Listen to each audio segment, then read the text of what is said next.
Hello, John Horgan. Hey, George, how are you? Good. How are you doing? Well, I almost hate to say this, but I came through my neighborhood, and most of my town came through the big superstorm, the fracking storm, relatively unscathed. Oh, good. I'm glad for you. That's not true so I actually was in New York City on Sunday afternoon. I had lunch with my girlfriend Valerie and with my dad and stepmom, and then we all decided to hightail it. I came back to Cold Spring and left Valerie in Tribeca, and her neighborhood in Tribeca still lacks power, and there's no subway service down there. The Hudson came within about a half a block of where she lives, which is it's just freaky. Wow. To think that. And actually, the Hudson, so I live pretty close to the Hudson myself, on a little rise, though, in Cold Spring, and yet I went out about 11:30, 12 o'clock on the Monday night when the storm was really hitting, and there was the Hudson River just down the street from me. It had overwashed its banks and crept up pretty close to my apartment complex. And what is doubly alarming about that is that there's a sewage treatment plant right across the road from me. And if had flooded, it could have gotten really ugly. But, that's what's happening now in New Jersey, right? Like Hoboken and around in there? Yeah, so this is what's really awful. You know, I teach in Hoboken, and that's where my school, Stevens Institute, is. And it is one of the most devastated regions that was struck by the storm. There's terrible flooding there. And they had to bring in National Guard just to supply people with food. And I'm hearing from some of my colleagues who also teach at Stevens, who live in Hoboken, and it just sounds like something out of Mad Max, this kind of post-apocalyptic landscape, with and not with a lot of relief in sight. This storm is really something. I guess this is what everybody has said, but I can't remember anything like it in my lifetime. Yeah. And so and then all the way down the Jersey. I'm sorry, the whole Jersey coast. I mean, it seems like it took about a day for the outside world to really realize how bad it was in New Jersey. Yeah, and listen, New York also was really devastated. There are parts of New York. Yeah, no question. I mean, there was just so much to concentrate on in New York, and of course. I think the greatest number of casualties, I just read this in the New York Times today, was in Staten Island. So we are still there's still bodies being discovered. And, communication is so bad that there's some regions that are, we still don't know what's happened there. It's almost a little like what happened after the, and it's not on this scale, but a little bit like what happened after the big earthquake and tsunami in Japan, where it took a while, because the devastation had wiped out power and communication, it took a while for the scale of the damage to become apparent. And that in Staten Island, there were those, there were those two kids who drowned while trying to, I guess they were leaving the family with their island, and their mother lost her grip, and God, it's just horrible. Yeah, there are a bunch of stories like that. There are also, the inspiring stories. I have a friend at Stevens, this young historian of science and technology named Lee Vinzel, and he has no power. He's staying with a friend, another historian at Stevens, a guy named Danny Russell, and Lee is, all he's got is his smartphone. And he's been blogging with his smartphone about what it's like living in Hoboken right now, and and his apartment still doesn't have power. And he posted on something that I found incredibly moving. I actually choked up a little bit when I read about it. He took a picture that showed this street in Hoboken where there are some houses that do have power, and people ran extension cords out of their front doors and plugged them into power strips so that anybody walking by could recharge their cell phones or iPads or other devices. Wow. It's so interesting how electricity has become, and specifically electricity for charging your cell phone or other communication device. Yeah. It's like the batteries, as usual, are the weak link. Yeah. There's that story in the Times about people going up, above, coming up, north from lower Manhattan where the power's all out, like below the line of demarcation there. I keep hearing variously 34th Street up to about 40th Street and everything below there off, and then coming up above 42nd Street to go into bank lobbies and things and charge their phones. And some of the lobbies or the banks being extremely welcoming, and then and hotels, and then other places less so. But it's like it's divided New York into two very different worlds right now. Yeah. Fortunately, my girlfriend Valerie, she spent one night without power in Tribeca, and then she decided to go uptown to stay with her sister, who lives on the Upper East Side, and never lost power. And her sister has a lot of different people staying with her. And Valerie told me one thing that I thought was sort of cool. So how did she get from way downtown New York near Chambers Street, down near the tip of Manhattan, up to the Upper East Side? Well, she hitchhiked. So hitchhiking in Manhattan, and she said that lots of people were hitchhiking, and virtually, everybody who happened to have a car was stopping and picking up people who stuck their thumbs out. So, God, that's great. There's that sort of side of cooperation, and on the other hand, we're starting to hear. I haven't really read about any looting, but there are stories about people standing in these really long lines for gasoline, and especially in New Jersey, but also on Long Island, and getting really frustrated. I guess needing gasoline for their cars and also maybe for generators and so forth. And that there are fights starting to break out. They have to post police at the gas stations to maintain order. So that's a But still, when you think of what, it's really, I've been struck by how little there's been as far as reports of looting and crime and things like this. And I don't know if this is just a real heavy police presence or hopefully something higher in human nature. Well, I think we're living through a period, New York and I think the nation generally, of very, very low crime rates compared to 20 years ago. And I think these sorts of cultural shifts become self-perpetuating.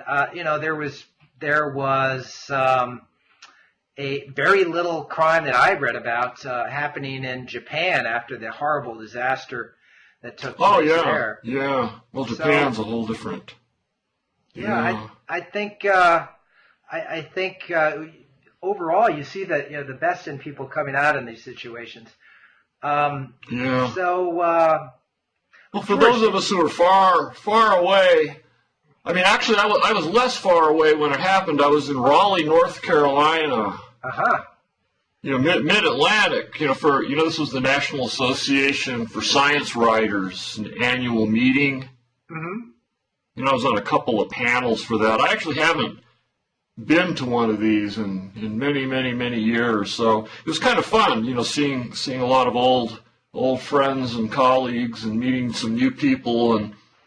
But the whole time, it started before it was really clear, where the storm would land and which regions would be affected. So people were, kind of getting hunkered down there. And then, of course, the storm ended up having only very marginal effects. It ended up being overcast and drizzly the whole time. And then, of course, as the conference neared its end, no one could get back home to, many points north, Washington or north of there, since all the major airports were closed. So I know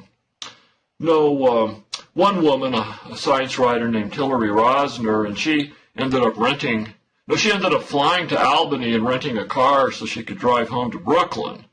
Yeah. So there were a lot of innovative things like that, and it turns out I didn't have any trouble because I was flying. See, I flew out on Tuesday and on a flight that was routed through Minneapolis, so really escaped it. But it was very surreal, this all going on. And actually, there were some science writers from Scientific American, right, who were stranded there and that have been blogging from Raleigh about the storm. Was Bora there? Yes, I met the famous Bora. Did you guys kiss and make up? I guess we buried the hatchet, if there was a hatchet to bury. But yeah, he's a he great was dancing guy, like a wild man at this party. Yeah, I thought so. Yeah, it seemed like he definitely was. So that was good. Well, I've even been twittering a little, or tweeting, I guess you call it. Oh yeah, he's like, I imagine him as, I don't know, is it Vishnu, the Hindu god who has 8 arms, with him with an electronic device in every hand. Each one an electronic device. Yes. Tweeting and blogging and orchestrating the tweeting and blogging of others. There was a whole session on controlling your Twitter stream or something like this, and the information flood from all of this stuff, and it was all very esoteric. So should we? I think we have a responsibility, a heavy burden to address the question of whether global warming contributed to this storm. Well, yeah, I mean, everyone's talking about it, of course, in the science press. And there were actually, 2 really good science stories, of course. I mean, to look at this, from that very abstract distance. But, yeah, one, of course, with every storm, what did global warming have to do with it? And, of course, the standard answer is that you can never pin any one particular event to it because there's so many random factors. But it was it was just surreal watching the storm from Raleigh on in my case, the New York Times storm map, and just watching it marching up the coast, and then just perversely, as though it were defying the law of physics, steering right toward the corridor with, Washington, New York City, Philadelphia, right, major population. I mean, you always almost felt like it was being steered from above by some evil alien presence or Al Qaeda or something. Right, and right. And then it turns out, of course, there's very good, rational explanations. But I mean, the best, there's several. There's a really good piece in in Scientific American, a couple of good pieces in the New York Times, and any number of other places that we can link to. But what struck me was this confluence of events. So you had the storm, forming late in the season down in the Caribbean, kind of going its usual way and direction according to the jet stream, kind of up the coast, and then hitting this huge high-pressure cold air trough coming down from the north. Mm-hmm. And this doing 2 things. One, blocking it from going the way it would seem like it would want to go from looking at the maps by continuing up to the coast and then heading east and out to sea, and instead perversely steering it inland, and then 2, colliding with this cold air mass and then increasing the power. And of course, a huge amount of coincidence there, and yet there are things in the climate models that can show that it was more likely for both of those 2 seemingly independent events to have occurred, right? The storm rising over the Atlantic and the cold front coming down further than usual from the north, and lots of debate on whether global warming means more hurricanes or fewer hurricanes, but each of the, greater intensity.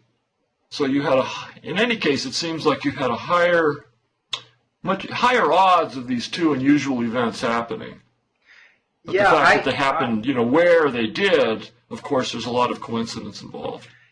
And, another totally coincidental fact is that the storm took place when there was a full moon, which meant that tides were a little bit higher than usual anyway. So it was, there did seem to be something perverse about the way all these factors flowed together to make the storm particularly bad. I was sort of on the fence at first. I track Andy Revkin's blog very, very closely. Yeah, he's a neighbor here he actually lives in Garrison, right next to Cold Spring, and longtime writer for the New York Times. And now he is a blogger for them, writes the .earth blog, which is very influential. And Andy's position has been pretty consistent that he thinks it's a mistake to say global warming caused this storm or that storm. And he wrote a pretty detailed blog just as, this is I think shortly before landfall of Sandy, saying that actually there's been a lot of natural variability in the intensity and frequency of these big storms in the North Atlantic going back hundreds of years. And we've got these really deep data sets. So I'm reading that and I'm thinking, and we had exactly the same debate last year when Irene hit.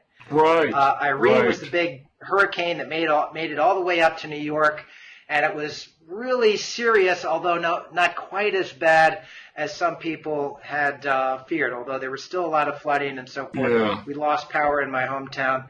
But then I started reading some of the other bloggers on this, including that terrific piece that I think you mentioned in Scientific American. This is by an old colleague and friend of mine named Mark Fischetti, and he just lists all these factors that that really strongly suggest that that global warming did play a significant role in this particular storm. So first of all is the that cold front that you mentioned that came down and first of all prevented. It sort of kept Sandy in place for longer than you would expect, and also added to its power. That particular, it's called the Northern Atlantic Oscillation. This altered behavior had been predicted by some of the big global warming models.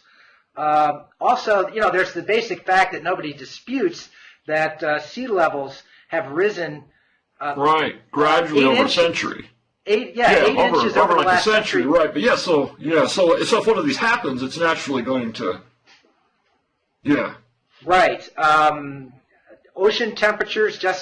Ocean surface temperatures just since the 1970s have risen on average by 1 degree Fahrenheit, which is by most experts is attributed to global warming.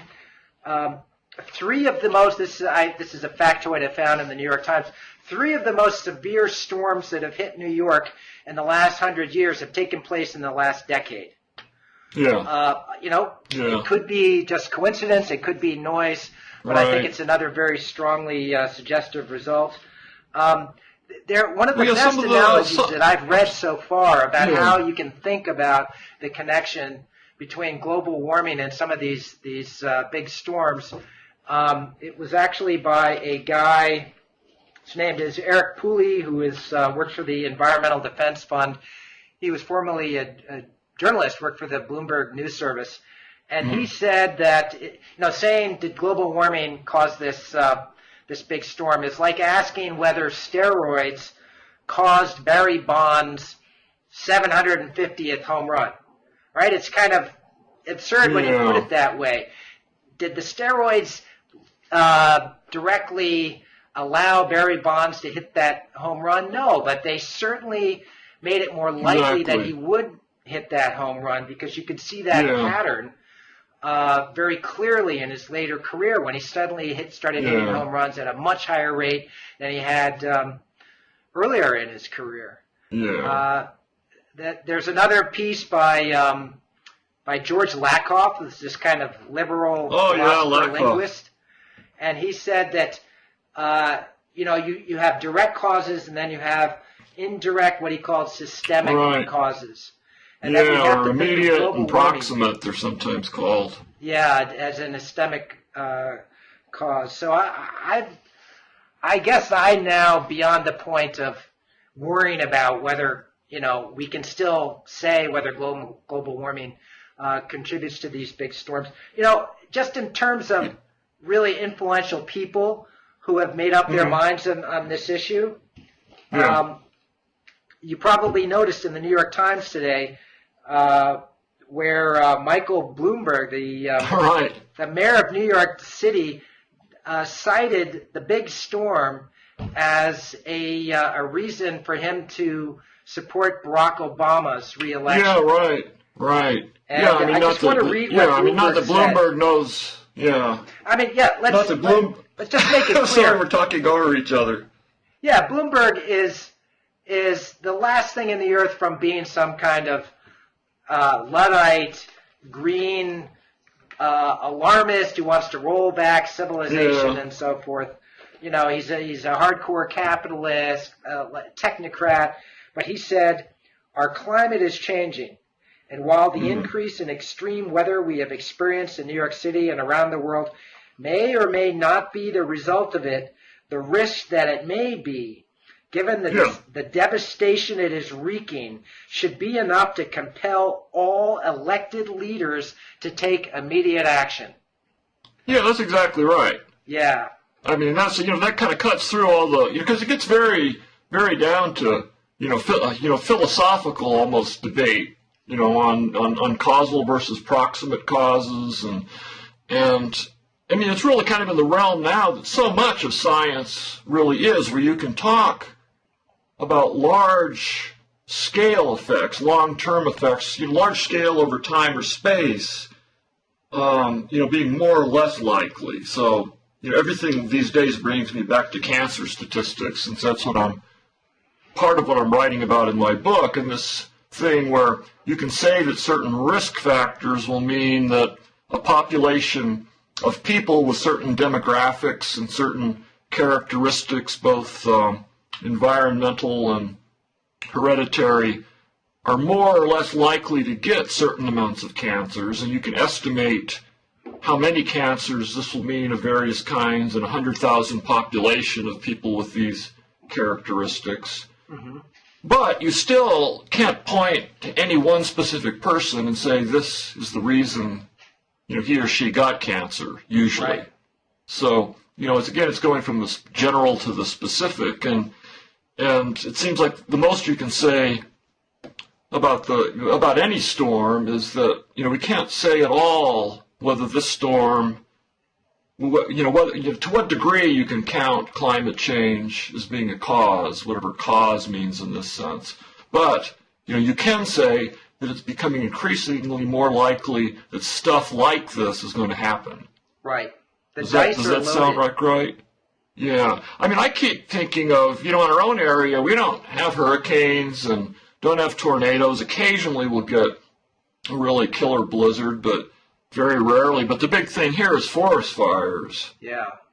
And, so you can say, I mean, global warming has resulted in, or not resulted in, but global warming, goes along with, complex causality to much drier climate. We've had very, very little rain the last few years. We have these pine forests that are very, dense and dry, and these huge ponderosas that are just full of sap and go up like gasoline torches. So the huge fire we had last summer in the Jemez Mountains, this was 100,000 acres. At the time, it was the biggest fire ever in New Mexico, just devastating. This, one of my favorite, beautiful areas. And, but the cause of the fire was a power line that fell. Right. But then again, the power line fell because it was extremely windy at a time of year when it didn't used to be windy. And again, some of this is, say it's normal variation, but once the fire hit, it was much more likely to spread for a number of reasons, one of which is that it's been drier, so, climate change might come into that, and then also because the forests are denser than they were a century ago because of a century of grazing that's killed the grasses between the trees and let the trees crowd in closer together and as most people argue, because of fire suppression, the efforts of humans to suppress forest fires over years, and then probably also because of a period of the climate when it was wetter and more trees grew. So huge number of factors, but you probably can say that the fires, or fires like the one that happened, of that scale are more likely to occur than they were in the past. It just gets really... But at some point, that was part of the blowback. Talked about before, and that I just wrote about this morning. I just posted another column to Scientific American. I was trying to figure out how to write about Sandy, and everybody's already done the climate change connection to death. So and I hadn't really seen much on nuclear power, and I've been thinking about nuclear power recently, just because the effort to close down this nuclear plant near me, Indian Point. Is that Indian Point? It's intensified lately, and I noticed some chatter online before the big storm. People were saying we should shut down Indian Point before the storm hits because it could turn into another Fukushima. And so I checked after the storm. I actually just checked yesterday how, there are a bunch of reactors that were in the path of the storm. And I checked to see how they had fared, because obviously, everybody was saying this is a 100-year storm. It was really extraordinary. Right. The biggest storm, I've heard this from a number of meteorologists, that has ever hit New York in terms of, let's say, just the storm surge. And the nuclear plants did really well. There were 34 total reactors that were in the path of the storm, a number of those in New Jersey, and 24 of them just kept running right through the storm. There were 7 that had already been shut down before the storm for routine maintenance and refueling and so forth. And then there were 3 reactors that had to shut down during the storm. One because water was rising so high that it was threatening to overwhelm the intake pumps for cooling and so forth. And then 2 reactors, and I still don't really understand exactly why this happens, but you get large-scale fluctuations in the external power grid with power outages and so forth. And for some reason, that means that these plants it becomes unsafe, and the plants have to shut down. And that happened in one of the Indian Point reactors.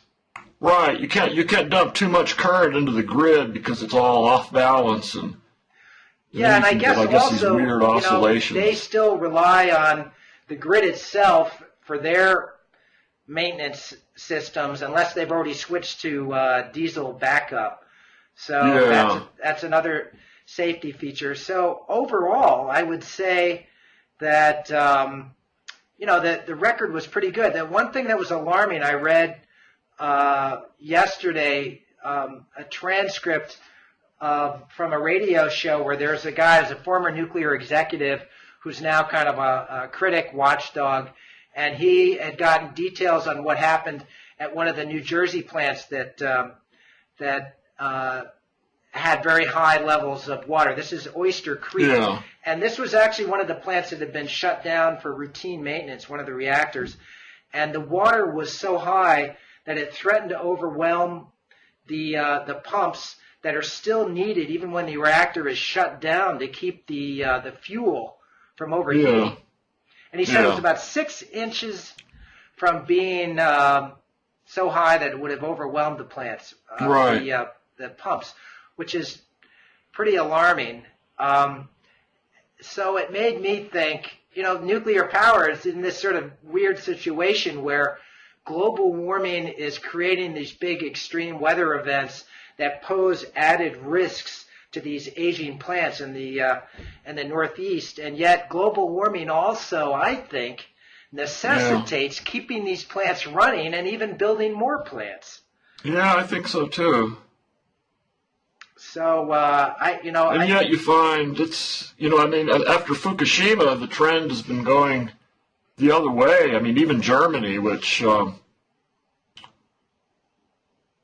they basically decided they're not building any new nuclear plants. I don't know the details, but I think they pledged. They're basically pulling back in a big way from nuclear power, and it was interesting to me too, because a few years ago I was in Germany doing a piece for National Geographic on solar energy, and Germany's kind of the poster child country for that, because through government subsidies they've encouraged so much solar installation that, at least at the time of the article, which I think was 2010, they had the most photovoltaic installed per capita.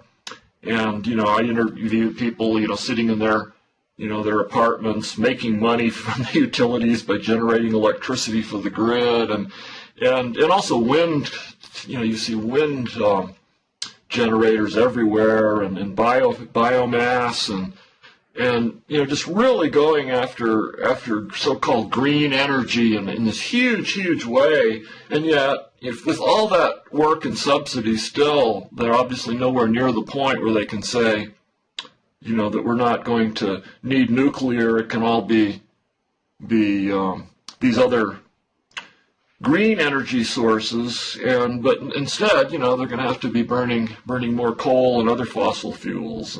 Yeah, I mentioned this in a column I just did on fracking, actually, for Scientific American. Oh, yeah, I read that. And pointed out that Germany just finished building. I think it's either the biggest or one of the biggest coal building plants in the world. Yeah. So it's this terrible irony of scaling back, and this is seen as a possible consequence of their scaling back and pledging to shut down all nuclear power plants. I think it is by 2022 or so. Okay, so you know the details. I knew it was extreme. I mean, they can always change their minds, but it's not only that they're not going to build any more plants. Within 10 years, all nuclear power in Germany will be phased out according to their current plan. Now, the problem in New York State, and I really see the sort of, the terrible choices we have when it comes to energy here in New York, because there are all these people in my community who've been fighting forever to shut down Indian Point, and at the same time, New York has become a battleground over fracking because we have tremendous natural gas deposits, and Pennsylvania has already become a boom area for natural gas drilling because of the advances in fracking, this technique for sending pipes down into the ground and then sideways and injecting water at very high pressure so that it fractures the rock and the natural gas can be released in a way that makes it very easy to bring to the surface. Now, if fracking is done improperly, according to some people, even if it's done properly, it threatens water supplies, that the fluids that are injected underground can leach into the aquifer. Also, even the methane itself can start mixing with water supplies, and you get these dramatic images of people turning on their faucets, and you put a lighter to it, and the water flames up. The problem is, if you ban fracking in New York State and you shut down the Indian Point plant, I don't see any alternative. I mean, the environmental groups will dispute this, but we'll list a bunch of alternatives. Well, it means that basically we're going to be more reliant than ever on coal, and which is except that the environmental groups will say that if you if the country really put its mind to it, it could go for solar in a huge way. You know, there's some amazing statistic where you can take, I can't remember how many square miles, it's very few, a tiny little postage stamp size in the Mojave would generate enough electricity in theory for the entire United States using current photovoltaic technology. But of course this means putting in huge power lines to, you know, transmit the power, or you could go with the decentralized solar and just have government subsidies encouraging everyone to have photovoltaic panels on their roofs, and then build these storage systems that would make up for the fact that the sun doesn't shine at night and that the winters are cloudy, and huge storage capacities. So, I mean, in theory, if you could start all over, you know, like in Sim City or Sim Planet or whatever they call the Earth version, and redo it, you know, you could do it with solar, but at what cost? There's just these huge economic reasons why that's not happening.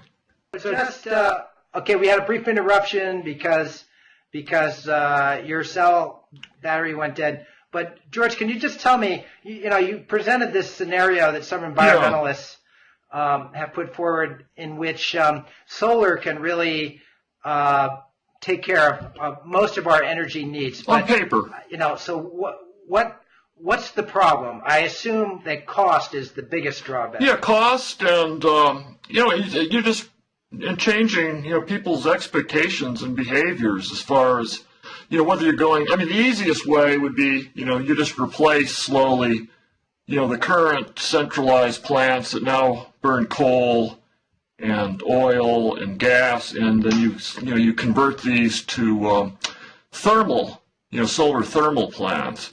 But then really, to do that, you would also have to come up with better storage systems, the ability to store either the heat or the electricity at night or during cloudy days, so you would have this backup. Or you would have to, I don't think many people are arguing that you could do it, except in pure theory, entirely with solar, but then you would supplement it with wind, and you'd supplement it with biomass, and you would do it in the centralized way, and this would mostly, one of the big drawbacks, in addition to the ones that I mentioned about storage and things, of course, is that most of the power lines in the grid don't converge in the areas where there's the most solar, like in the Mojave Desert. There's some exceptions where you have a pretty good convergence around Las Vegas, Nevada, and indeed you have a solar thermal plant there, and you have several out in the Mojave that go back from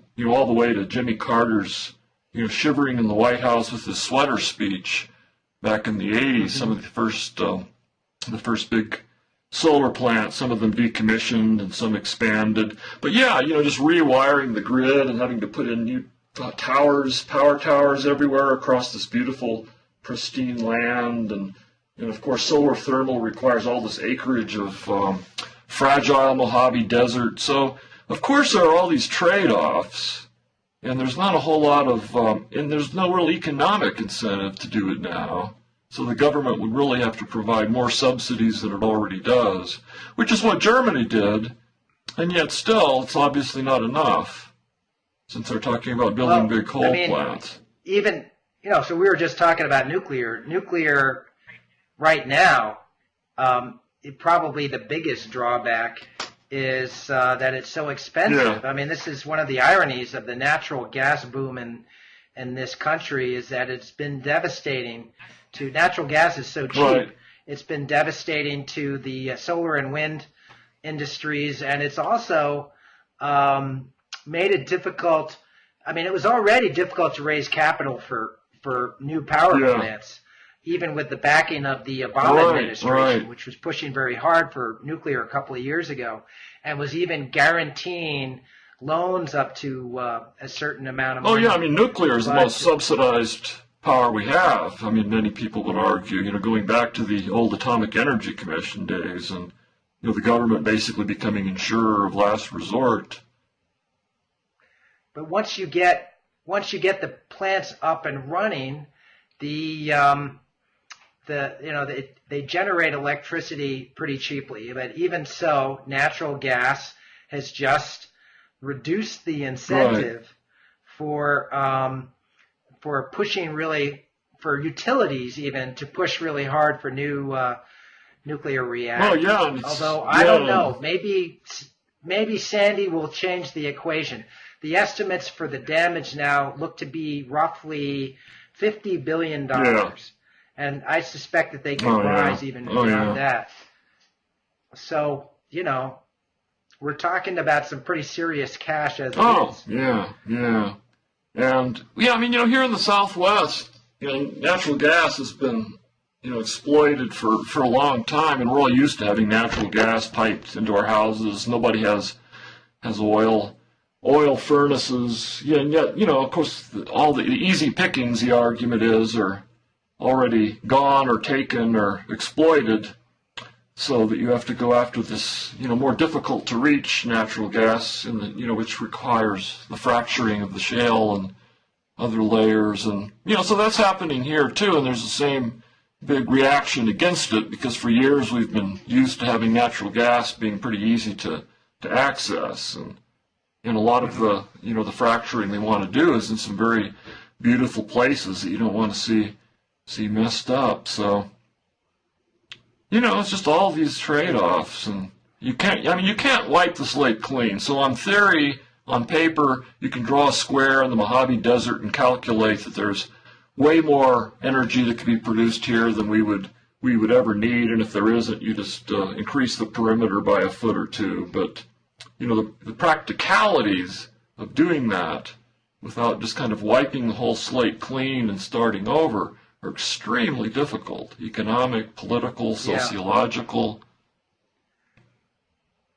Well, I do hope that that Sandy changes the way we talk about our energy options. I think that Bloomberg showed enormous leadership by saying that climate change was the deciding factor for who he's going to vote for in the upcoming election. I think that's going to generate a lot of useful discussion, and you know, because I think anybody has to realize, you can just stick with rising sea levels, that you know, some of the most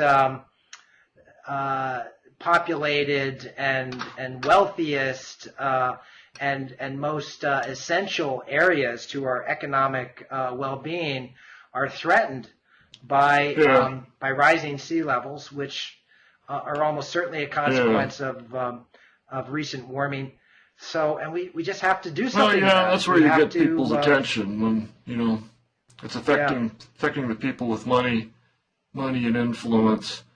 You know, there are some other good, I mean, science stories that are coming out of Sandy that I wanted to mention, and you know, these are, you know, just kind of micro stories in comparison, except to the people involved. But one involved the loss of this colony of experimental lab mice at the NYU hospital.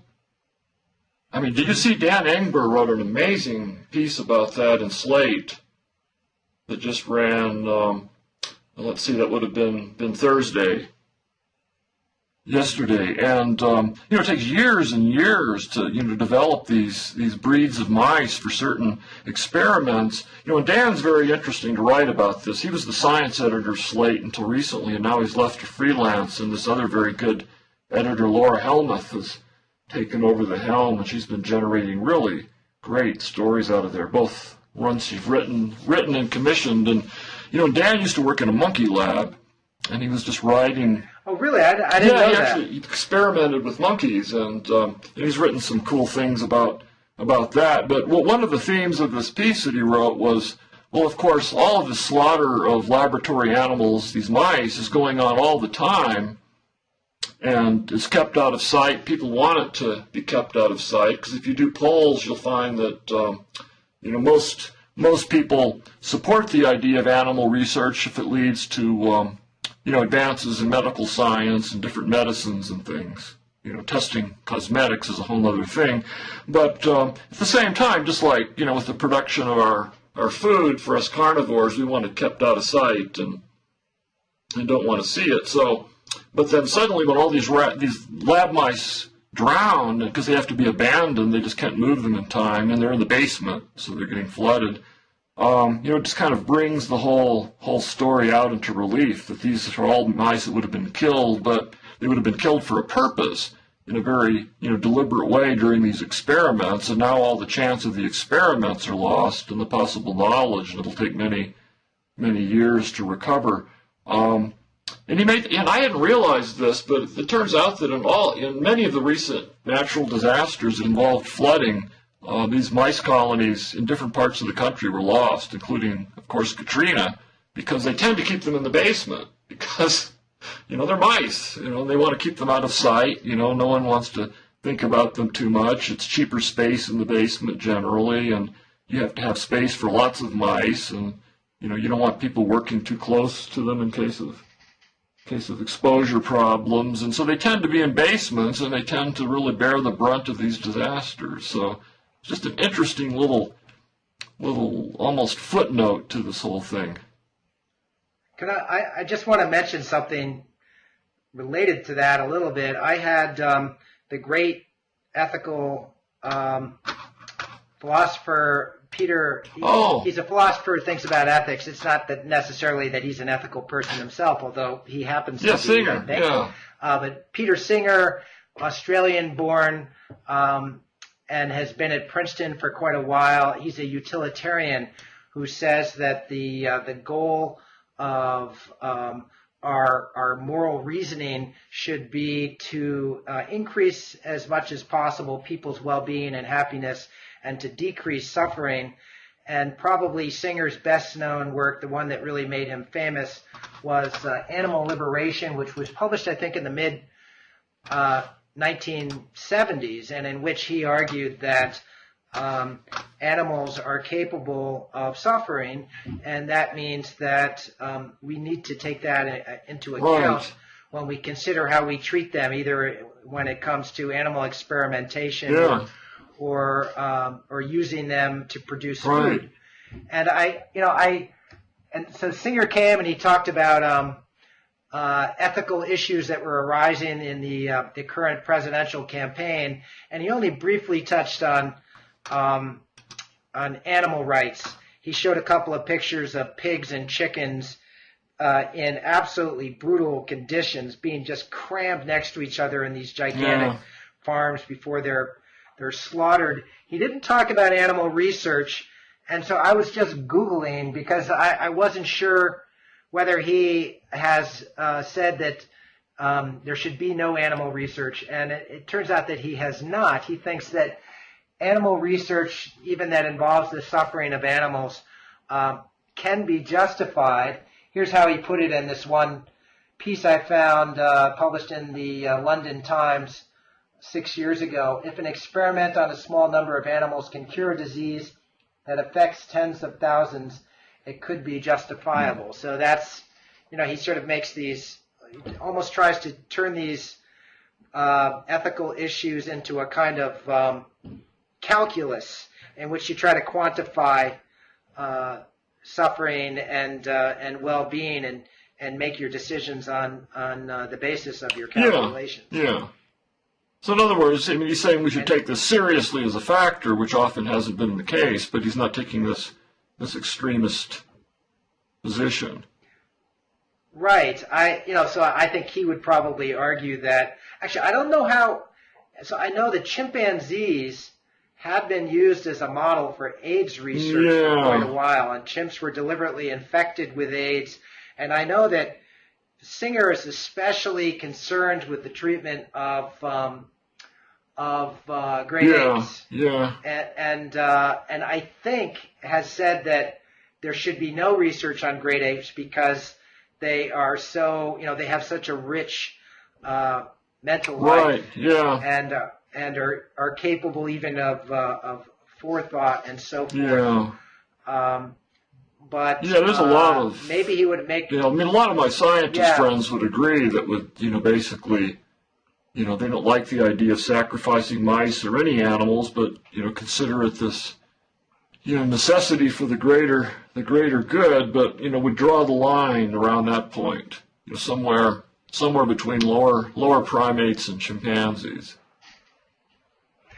I reading further in what Singer wrote. He said, "This is in animal experimentation." He addressed the question of animals used in research, and here's what he said. And this is really classic Singer.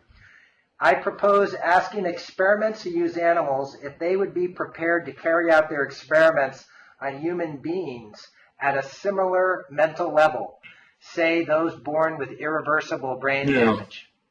But you obviously can't, you can't apply that to your decision on testing potential cancer drugs on mice. I don't know. I think what Singer's point is that you cannot make any moral distinction just based on species alone. You have to look at these other factors. Okay, so look at the other factors, but I'm sure he's not saying, is he, that you wouldn't test a suspected carcinogen on a colony of mice, unless you would be willing to do that on, say, humans of mouse-like intelligence. I mean, maybe when you get to that extreme, you would just say, well, it's not really an issue because we have more reasons to believe that chimpanzees have a rich mental life, and as opposed to lab mice, or. Well, Singer, first of all, he has proposed that he doesn't see any reason why we shouldn't be able to carry out euthanasia with severely disabled humans, as long as it would cause no distress to people in their, let's say, immediate family. He thinks that if a child is born severely disabled, he thinks that it's ethical and it has no prospect of a happy life. That he sees no problem with that child being put to death. And it's just because it happens to have been born. He doesn't think that in itself gives it special rights. These views have led. Singer is particularly controversial for obvious reasons, I suppose, in Germany. And he had dinner with me and a few colleagues afterwards, and I think what he said is that he'd actually had to cancel some scheduled talks in Germany because the level of opposition to his views and the protests that would accompany any of his appearances would have been, he thought, maybe even somewhat dangerous. Yeah. No, you can see why. Yeah, and even when he got his appointment at Princeton, that was very controversial. I think Steve Forbes, who is the presidential candidate, son of Malcolm Forbes, Forbes, and I guess a big Princeton donor, said he wasn't going to give any more money to Princeton in the future because they had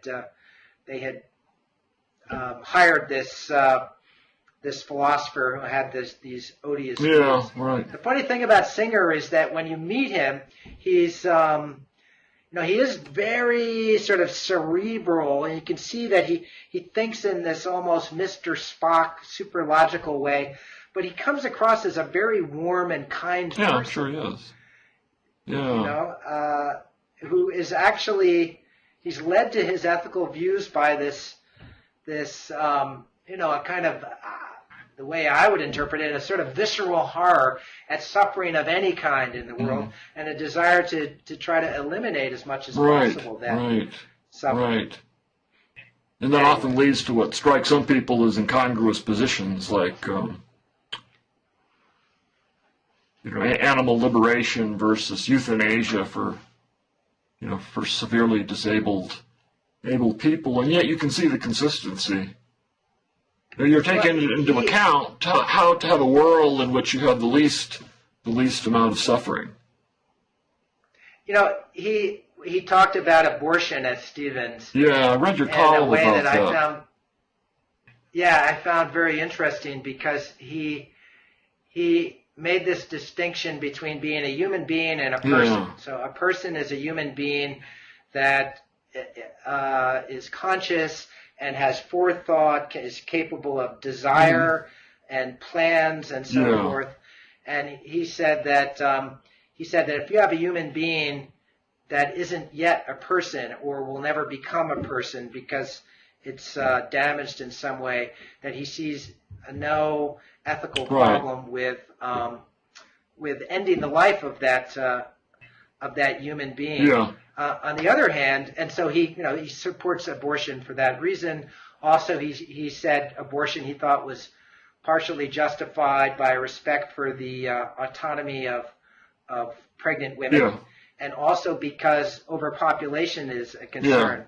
But then he started talking about Roe v. Wade, and in a way that really surprised me. Yeah. He said that he thought that Roe v. Wade was a very poorly argued decision. This is the Supreme Court decision in 1973 that established the right of women to have an abortion on the basis of the constitutional right to privacy. Right. And Singer thought that was a very flimsy argument, and he said as a result now you have this kind of litmus test. Roe v. Wade has assumed this grossly disproportionate importance in deciding who should be on or off the Supreme Court, and he thought that actually he was kind of agonized over Roe v. Wade. It sounded as though part of him thought that it would be best off if it was overturned, and if it was left up to individual states to decide whether abortion should be legal or not. How could you think that would be better? But he recognized that in that case, abortion would almost certainly be severely restricted or even outlawed in many states. Your life would depend on the accidental location of your birth or your relocation, and people would obviously be, flocking as needed to the states where abortion was allowed. And I mean, it seems like it has to be a federal thing. I mean, would he support like a national referendum on the issue, or Congress, or having it left to Congress, or an amendment to the Constitution, which would be through representative government? What he said, it really bothered him that such an important issue was left to these unelected officials, these Supreme Court judges. I mean the Supreme Court, but that's kind of the nature of our system on all kinds of important decisions like civil rights, and of course, you'd have Congress passing laws, and I guess you could argue that in this case, I don't know his argument, but that rooting it so deeply into a right for privacy seemed a little, like kind of an end run, or a little too oblique an argument, and yet there's no what would you link? There's no right to choose. That's not a legal concept.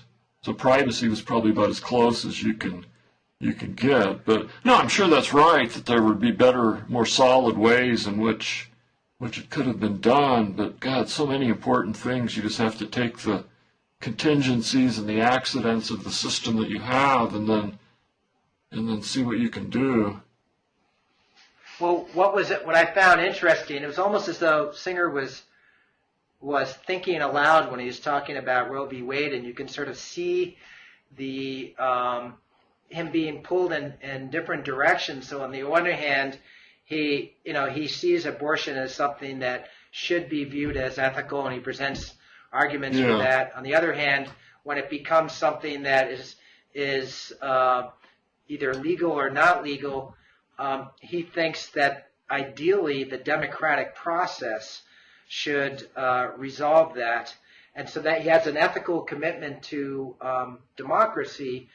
But the problem there is that mob rule often ends up making bad choices, and in Singer's world, everybody should be able to sort of follow these logical steps and end up in the same place that he ends up, but the world doesn't work that way. Look at global warming, which you'd think would be a much more simple issue to resolve, and which obviously the stakes are much greater than when it comes to something like abortion, and yet we can't even agree on what the basic facts are. Right.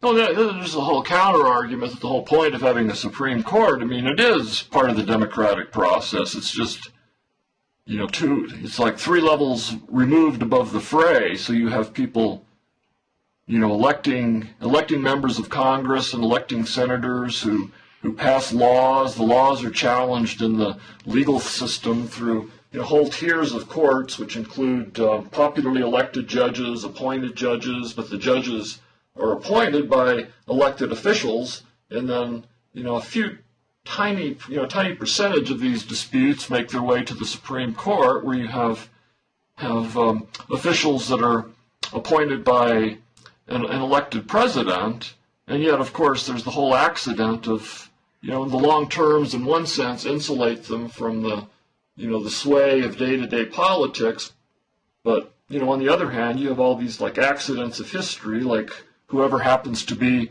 in office when a whole bunch of Supreme Court justices get really old and die can end up having this, sway that, long outlasts his elected term. So, it's weird. I mean, but it's not. You could say the fact that Supreme Court justices are appointed for life. It's not a bug. It's a feature. It's the whole point. They can supposedly be like Peter Singer, just applying logic and evidence and coming up with a really rational decision. I mean, it's the same logic behind giving professors tenure. Right. But the ideal isn't always fulfilled. Obviously. Yeah, and then in the law, you're always going to come down to ambiguities, and no matter, you can make 2, perfectly internally logical arguments supporting either side, based on different interpretations of the law, and then the interpretations, get down to, kind of your basic politics and instincts about what is right and what's wrong and the purpose of a democracy. And yeah, I mean, it's amazing that anything works, but well, it might not much longer if we have more superstorms. Yeah. Hey, I don't know how long we've been going because. Yeah, we've been going for more than an hour. Oh, okay, so I think we should wrap it up now. Just for those who are wondering why there was this strange thing where my phone changes, I have been having this problem, which actually fits in with what we've been talking about. My battery on the one cordless phone I have that I can plug a headphone into was only lasting an hour, but it seems to have gone down now to about 40 minutes. So I promised to get a new phone. I don't think it's any point in replacing the battery. Or maybe we can upgrade. Yeah. They have this new fancy Blogging Heads technology that uses Skype, and we actually see each other while we talk. But I don't know. I kind of like this funky system. Me too. And I don't know if they're still. It seems like they backed away from the Skype. Did they? Yeah. Or maybe just for us. Maybe. Yeah. All right. Well, John, I'm glad you're hanging in there, and let's just hope that by the next time we talk, that a lot of people who are really, just really going through horrible times will, life will be back to, closer to normal. I'm sure it will. Well, let's hope, and we're going to have a new president then. Oh, that's right. And okay, so I'll talk to you. Sounds good, John. All right. Take it easy, George.